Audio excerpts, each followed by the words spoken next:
खबर शामिल कंदासीं जैकमाबाद में एजी दस्ती जे रिपोर्ट मुताबिक all Sindh education lower staff association जो ठिल में तहलके सदर रहमतुल्लाह गोलो की अगवानी में एहतजाजी मुज़ाहिरो कराची ऐं ॿियनि ज़िलनि में आयल जैली मुलाज़िमनि खे ठिल में जॉइनिंग ॾियण के ख़िलाफ़ एहतजाजी मुज़ाहिरो कयो वियो आहे। तफ़सील मुताबिक ज़िले जैकमाबाद तहलको ठिल में कराची ऐं ॿियनि ज़िलनि में जैली लोअर आल एजुकेशन स्टाफ मुलाज़िमनि खे ठिल में जॉइनिंग करण तां मुज़ाहिरो कयो वियो आहे। मुज़ाहिरे के लोअर स्टाफ ठिल जे सदर रहमतुल्लाह गोलो, नायब सदर निसार अहमद लाशारी, जनरल सेक्रेटरी अब्दुल रहीम सुमरो,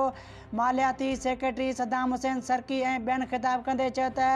कराची में ॿियनि ज़िलनि में आयल जैली मुलाज़िम चौकीदारनि ऐं नायब कासिदनि खे ठिल में जॉइनिंग ॾियण जी सख़्त लफ़्ज़नि में मज़म्मत कयूं था ऐं आला हकाम खां मुतालबो कयूं था त ठिल में बदिली थी आयल मुलाज़िमनि जे ख़िलाफ़ ऐं उन्हनि खे ठिल में आणींदड़ आफ़ीसरनि जे ख़िलाफ़ फौरी क़दम खयों वञे, न त ॿिए सूरत में सख़्त एहतजाज कयो वेंदो।